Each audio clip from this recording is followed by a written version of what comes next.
n'urunana. Kuki ngaseka nje kureba Devo? Mana we. Sorry. Nari nkinze birongeye mu kiruhuko cya saa sita. Okay, nta kibazo. Ni akantu gato nashakaga kukuvugisha. Ahwi. Ko bukije umutima se.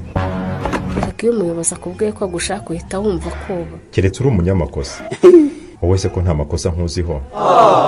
Ibyo ari byo byose ntibisanzwe. Ko iyo dushaka udusanga mu biro hagomba kuba hari ikibazo cyihutirwa kandi cyo kwigengesera. Mama yangu. Reka nta nubwo icyo ngushakira gifite aho gihuriye n'akazi. Nibyo. Ubwo se nicyo nshakira Titire? Ni ibintu byihariye. Mana we, nukuri mbwira ngo uteze amatwi. Niko. Karame. Ko nimugoroba nyuma y'akazi nifuza guhura nawe. Hari ikibazo?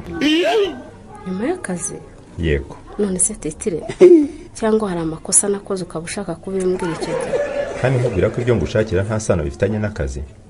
None se ubwo ko biguteye ubwoba se? Ngize ubwoba byo ntakubeshya Titire. Humura ni bisanzwe. Gusohoka bisanzwe ukaganira ibitari iby'akazi. Nibyo? Ndishakira ko twigira ahantu tugasangira agakawa.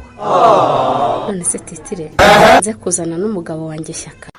Hari ikibazo? I can't accept that. Can it happen?